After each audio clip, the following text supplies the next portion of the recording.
पाठ 7 फूटप्रिंट्स. लेखक डॉक्टर प्रदीप आवटे. लेखकांचा थोडक्यात परिचय. डॉक्टर प्रदीप आवटे यांचा जन्म 1966 साली झाला. ते MBBS आहेत. त्यांनी पब्लिक हेल्थ डिपार्टमेंटमध्ये काम केलेले आहे. ते कवी, गीतकार, नाटककारसुद्धा आहेत. त्यांच्या आभाळाची गोष्ट या काव्यसंग्रहाला पुरस्कार मिळाला आहे. फूटप्रिंट्स हा पाठ जादू की झप्पी या ललित लेखसंग्रहातून घेतलेला आहे. ग्लोबल वॉर्मिंग होण्यामागची कारणे कोणती, याला जबाबदार कोण, हे होऊ नये म्हणून काय केले पाहिजे याचा विचार करायला लावणारी ही विज्ञान कथा त्याने लिहिलेली आहे. चला तर मग अधिक माहिती घेण्यासाठी आपण पाठाचे वाचन करूया. फूटप्रिंट्स. अभिषेकनं दार उघडलं आणि कामवाल्या रेखामावशी आत आल्या. आल्या आल्या त्यांनी किचनमधील सिंकमध्ये वाट पाहणाऱ्या भांड्यांकडे आपला मोर्चा वळवला. अभिषेकला आज उठायला उशीरच झाला होता. काल त्यांच्याकडे सुमित आला होता कानपूरहून. सुमित म्हणजे अभिषेकचा आतेभाऊ. तो IIT कानपूरला शिकत होता. काल संध्याकाळी सुमित आल्यापासून गप्पांसोबत सुमितच्या लॅपटॉपवर त्यानं केलेले नवे प्रोजेक्ट अभिषेक पाहत होता. त्यामुळे रात्री झोपायला 2 वाजले. काय हो हे, तुम्हीच फरशी पुसता आणि तुम्हीच ती घाण करता. हॉलमधून स्नेहलचा आवाज आला. अभिषेक हॉलमध्ये आला तर रेखामावशी फरशी पुसत होत्या. पण मागे त्यांच्या पायांचे काळे मळकट ठसे पुसलेल्या फरशीवर उमटले होते. स्वच्छतेची भुकती असलेली स्नेहल त्यामुळे त्रासली होती. रेखामावशी ही बिचाऱ्या वरमल्या होत्या. स्नेहाताई, मी कुठं एसीत बसून शान काम करते बाई. शेणामातीत काम करावं लागतं. आमच्या वस्तीचा रस्ता बी समदा उखणलाय. समदी धूळ लागते पायासनी. 10-10 मिनिटाला हातपाय धुवायला येळ बी नाही आणि पाणी तरी कुठं हाय बक्कळ. सॉरी मावशी, खरंच सॉरी. आपण त्यांच्या मळकट पायांबद्दल बोललो याचं स्नेहललाही कसं तरी वाटलं. तिला टाचेला फाटलेली, अगदी पातळ झालेली त्यांची चप्पल आठवली. रेखामावशीच्या खणखणीत आवाजानं सुमितही जागा झाला आणि हॉलमध्ये आला. सगळा प्रकार त्याच्या लक्षात आला. तेवढ्यात पावडे काकाही आले. आज बाबा आणि पावडे काका कुठल्याशा कार्यक्रमाला जाणार होते. स्नेहलने पावडे काकांना पाणी दिलं. फरशी पुसणाऱ्या रेखामावशींचं लक्ष पावडे काकांच्या तळव्याकडे गेलं. एकदम गोचिरा गुलाबी तळवा, कुठं चिरण्या नाहीत की काही नाही. एकदम लोण्यागत पाय हाय काकांचा.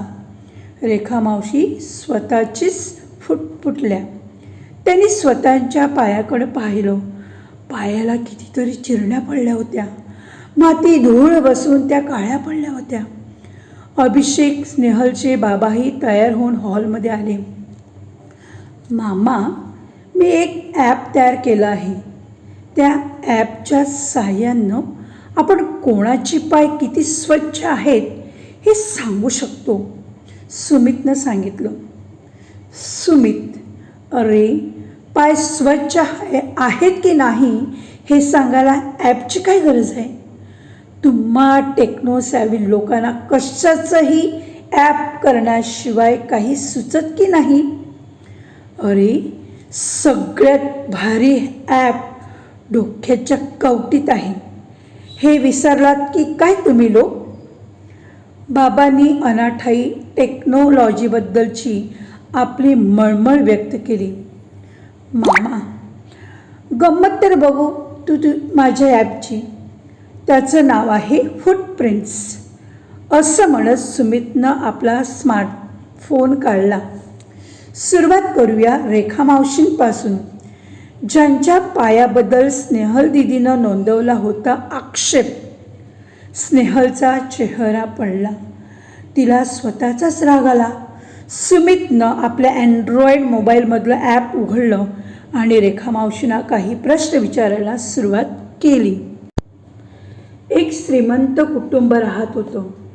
त्या कुटुंबात अभिषेक, स्नेहल आणि त्याचे वडील म्हणजे बाबा राहायचे. ते श्रीमंत असल्यामुळे त्यांनी घरातली सगळी कामं करायला एक बाई ठेवली होती. तिचे नाव रेखा, पण सगळे तिला काय म्हणायचे? रेखा मावशी. ही रेखा मावशी नेहमीप्रमाणे त्यांच्या घरी काम करायला आली. बेल वाजवली. अभिषेकने दार उघडले. नेहमीप्रमाणे ती स्वयंपाकखोलीत काम करायला गेली. भांडी घासली. नंतर ती लाद्या पुसू लागली. त्या लाद्या पुसत असताना तिच्याच पायांचे घाणेरडे अस्वस्थ ठसे त्या फ्लोरिंगवर उमटले. ते पाहून स्नेहल तिच्यावर ओरडली. स्नेहल रायझिंग व्हॉइस ऑन रेखा मावशी फॉर डर्टाईंग द फ्लोर. त्यावेळी रेखा मावशी तिला समजावण्याच्या सुरात म्हणाली. रेखा मावशी tried to reason out that she does not work in air-conditioned rooms but works in dung and soil, and the approach road to her locality is also dug up. So, naturally, all that dust dirties her feet every day. She cannot even wash off often due to plenty of water. अशा प्रकारे दोघींची बाचाबाची चालली होती. रेखा मावशींचा आवाज ठणठणीत होता आणि त्यामुळे तिचा तो आवाज ऐकून घरातले सगळे म्हणजे अभिषेक, त्यांच्या घरी आलेला त्यांचा आत्तेभाऊ सुमित, हे सगळे बाहेर आले आणि तेही रेखा मावशींच्या पायाकडे त्याच नजरेने पाहू लागले.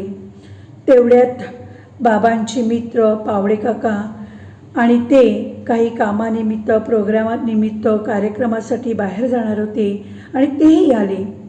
अशावेळी स्नेहलने त्यांना पिण्यासाठी पाणी दिले. त्यावेळी रेखा मावशींचं लक्ष पावडे काकांच्या तळव्याकडे गेलं. त्यांचा तळवा गुलाबी आणि गोशिरा होता. ते पाहून मनातल्या मनात म्हणाले, काकांचे पाय लोण्यासारखे मऊ मऊ आहेत आणि माझे पाय चिरण्या पडलेले आहेत आणि त्या चिरण्यात धूळ बसून ते काळे पडले आहेत.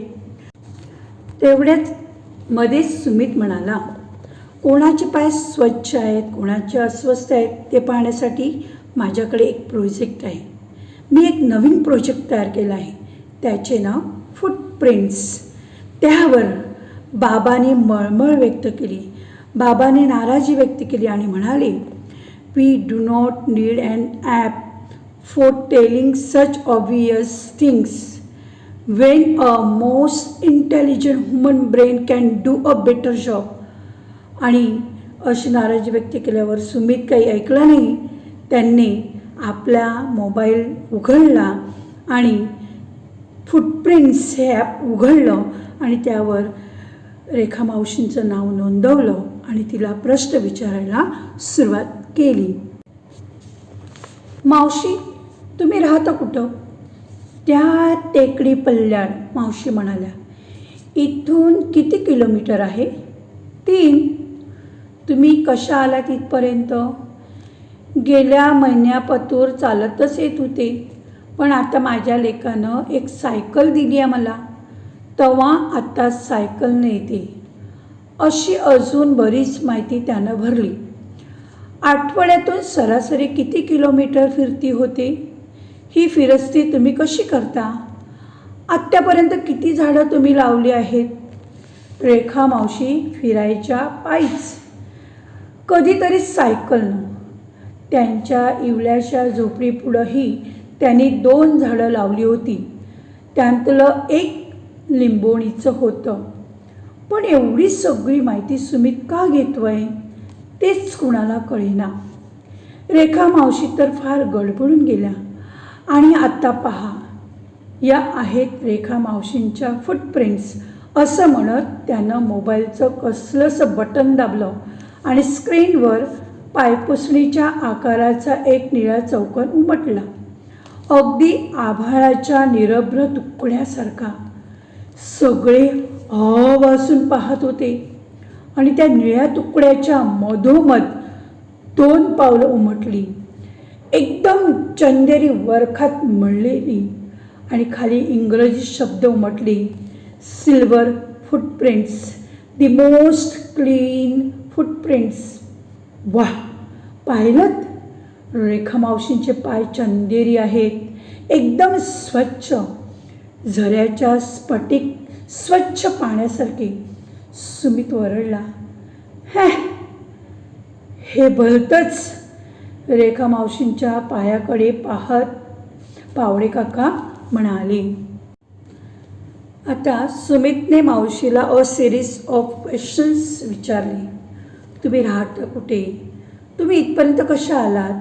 आठवड्यातून सरासरी किती किलोमीटर तुम्ही फिरती तुम्ही कशी करता? आजपर्यंत तुम्ही किती झाडे लावलेत? त्यावर रेखा मावशी म्हणाल्या की माझे घर त्या टेकडीच्या पलीकडे आहे.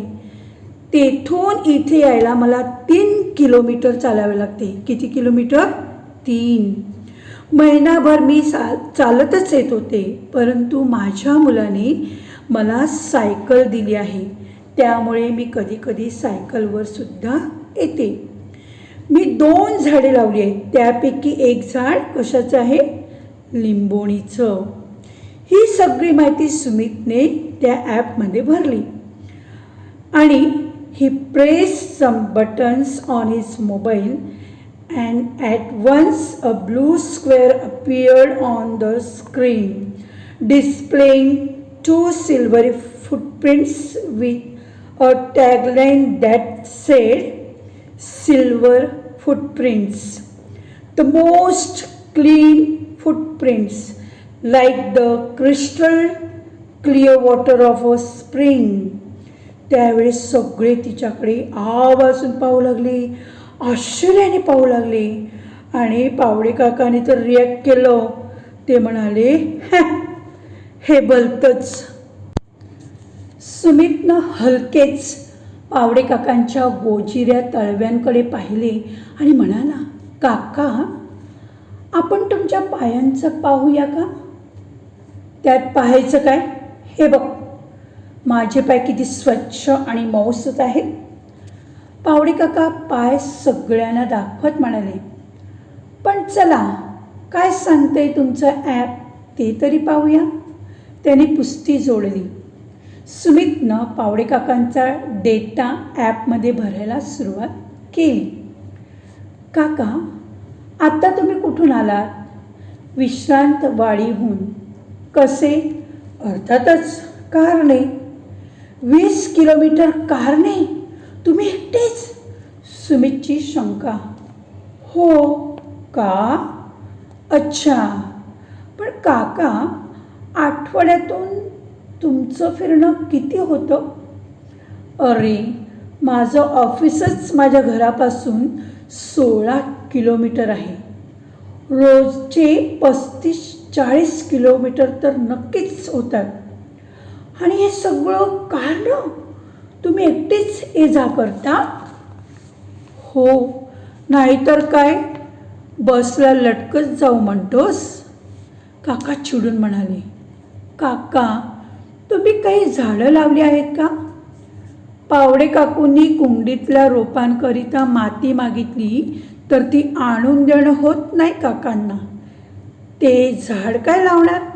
स्नेहलनं एकदम स्ट्रेट ड्राईव्ह लगावला. सुमितनं पावडे काकांची आणखी काही माहिती घेतली आणि ॲपवर भरली. पुन्हा निळा तुकडा चमकला आणि काही क्षणातच त्या निळ्या तुकड्यांवर पावडे काकांची पावलं उमटली.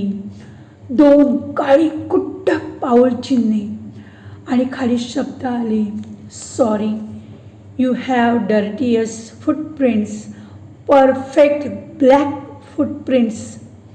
पावडे काकांचा चेहरा एकदम पडला. काय नाटक आहे हे? असल्या व्हर्च्युअल गोष्टी नका सांगू मला, पावडे काका रागाने म्हणाले. सुमितनं त्यांच्या नाराज चेहऱ्याकडे पाहिलं आणि तो समजावणीच्या सुरात म्हणाला, माफ करा काका, पण ही पावलं व्हर्च्युअल नाहीत, उलट पक्षी ती अधिक खरीखुरी आहेत. काका, हे ॲप आपल्या दैनंदिन व्यवहारात आपण किती कार्बन वातावरणात सोडतो हे मोजतं. थोडक्यात आपल्या जीवनशैलीतून उमटणाऱ्या आपल्या कार्बन प्रिंट्स रेखाटतं. त्या आपल्याला उघड्या डोळ्यांना दिसत नाहीत. आता तुम्ही 20 किलोमीटर अंतर तुमच्या कारनं येता तेव्हा तुम्ही किमान 1 लिटर पेट्रोल जाळता, म्हणजे त्याच्या दुपटीहून अधिक कार्बन डायऑक्साईड वातावरणात सोडता. काहीतरीच मला नाही पटत, काका म्हणाले. सुमितने पावडे काकांच्या सुंदर गोंडस पायांकडे पाहत म्हटले, चला आता आपण तुमच्या पायांबद्दल हे फुटप्रिंट्स ॲप काय सांगते ते पाहूया. आणि ही asked him the same set of questions as Rekha मावशी. त्यावर पावडे काका बोलले की माझे ऑफिस माझ्या घरापासून किती किलोमीटर दूर आहे? 16. त्यामुळे माझ्या कारनेच ऑफिसला मी रोज जातो. आणि ही पावडे काकांनी दिलेली माहिती सुमितने आपल्या ॲपवर भरली आणि नंतर रिझल्ट आला. तो काय रिझल्ट असेल? 2 blackest footprints. Sorry, you have the dirtiest footprints. Perfect black footprints. त्यावर पावडे काका नाराज झाले आणि म्हणाले, काय नाटक आहे हे? आपल्या व्हर्च्युअल गोष्टी सांगू नका मला. त्यावेळी सुमितने त्यांना सांगितले, हे खरंखुरं ॲक्च्युअल ॲप आहे. आपण आपल्या लाईफस्टाईलमधून किती कार्बन डायऑक्साईड सोडतो याची माहिती देणारं हे फुटप्रिंट्स ॲप आहे. परंतु ते मानायला तयार नव्हते. काका, हे एक शास्त्रीय सत्य आहे. तुमच्या कार्बन सोडण्याच्या प्रमाणावरून तुमच्या पावलांचा काळा रंग ठरतो. रेखा मावशींच्या रोजच्या जगण्यात कार्बन उत्सर्जनाला वावच नाही, म्हणून तर त्यांची पावलं आपल्यापेक्षा अधिक सुंदर चंदेरी आहेत. सुमित बोलत होता. बाप रे, आपण फरशी घाण होण्याची गोष्ट करतो, पण आपण तर अवघं वातावरणच घाण प्रदूषित करत असतो. किती प्रचंड कार्बन चिकटलेला असतो आपल्या पायांना. ग्लोबल वॉर्मिंगला हातभार लावतो आपण. तापानं फणफणली आपली धरती. आपल्या पायाला चिकटलेला हा कार्बन आपल्याला धुवायला हवा. मी ठरवले, मी कॉलेजला जाताना सायकल वापरणार. मला माझे पाय रेखा मावशींसारखे चंदेरी हवेत. स्नेहल गईवरून म्हणाली. अभिषेक भारावून म्हणाला, माझ्या तर कॉलेजसमोर बसस्टॉप आहे. आजपासून मी बसनंच ये जा करणार. ठरलं एकदम. खरंय पोरांनो, आजकाल चालणं, सायकल वापरणं विसरूनच गेलो आहे आपण. अगदी कोपऱ्यावरून भाजी जरी आणायची असली तरी आपण बाईकला किक मारतो आणि पुन्हा व्यायामाकरिता वेगळं मॉर्निंग वॉकचं नाटक करतो. बसनं प्रवास करणं तर आपल्याला कमीपणाचं वाटतं, पण आपल्या पायांना चिकटलेला कार्बन प्रमाणात ठेवण्याकरिता public transport is a must, अभिषेकचे बाबा म्हणाले. रेखा मावशी सगळ्यांचं बोलणं लक्ष देऊन ऐकत होत्या. बोलता बोलता हलकेच त्यांनी आपल्या पायाचे फरशीवरचे ठसे ओल्या फडक्याने पुसून घेतले. पाहिलं किती सहजपणे पुसले आपल्या मळलेल्या पायांचे ठसे रेखा मावशींनी. सुमित म्हणाला. पण आपल्या पायांचे वातावरणावर उमटलेले ठसे मात्र आपल्याला इतक्या सहजतेने नाही बरं पुसता येणार. त्याकरता आपल्याला झाडं लावावी लागतील. ह्या हिरव्यागर्द झाडांनी आपली काळीकुट्ट पावलं थोडी तरी उजळ होतील. सुमित भरभरून बोलत होता. हो ना, नाहीतर आपण तसेच धावत राहू मळलेल्या पायांची माणसं बनून. पावडे काका बोलले आणि त्या निळ्याशार तुकड्यांवर चांदणं उमलल्याचा त्यांना भास झाला. सायंटिफिक ट्रूथ सांगताना सुमित म्हणाला, आपण जेव्हा 1 लिटर पेट्रोल वापरतो तेव्हा जवळजवळ 2.3 किलो कार्बन डायऑक्साईड वायू हवेत सोडत असतो. किती? 2.3 किलो कार्बन डायऑक्साईड. भरमसाठ पेट्रोलच्या वापरामुळे आपण जणू काही पृथ्वीवर अत्याचारच करत असतो. आपण म्हणतो ग्लोबल वॉर्मिंग वाढलेलं आहे. मला सांगा, पृथ्वीची ही परिस्थिती कोणी निर्माण केली? माणसानेच ना. साधी कोपऱ्यावरून भाजी आणायची असेल तर पायी चालत न जाता गाडीवर जातो का? आपल्याला लाज वाटते पायी चालत जायला. आपण कधी पब्लिक ट्रान्सपोर्टचा वापर करतो का? नाही. येथे आपल्याला लाज वाटते, धक्काबुक्की जायला नको. ह्या सर्व गोष्टी आपल्याला सुखासुखीच्या हव्या असतात. तुम्ही या पृथ्वीला प्रदूषणातून मुक्त केलं नाही तर आपले उद्याचे भविष्य कार्बन डायऑक्साईडसारखे काळेकुट्ट भयानक होणार आहे. असा सल्ला, असा संदेश लेखक डॉक्टर प्रदीप आवटे आपल्याला देत आहेत. मग त्यासाठी आपल्याला काय करायला पाहिजे? आपल्या पृथ्वीला या प्रदूषणातून मुक्त करण्यासाठी आपण आपली जीवनशैली बदलली पाहिजे. म्हणजे नक्की काय केलं पाहिजे? काय करायचं? पेट्रोलवर चालणाऱ्या खाजगी वाहनांचा वापर कमी करायला पाहिजे. पब्लिक ट्रान्सपोर्टचा वापर केला पाहिजे. सायकलचा वापर केला पाहिजे. झाडं तोडण्याऐवजी झाडे लावा. कारण झाडे ही पृथ्वीची श्वसन इंद्रिये आहेत. ती माणसाला प्राणवायू, ऑक्सिजन देत असतात. आपली लोकसंख्या भरमसाठ वाढलेली आहे, ती कमी करा. प्लास्टिकचा वापर करू नका.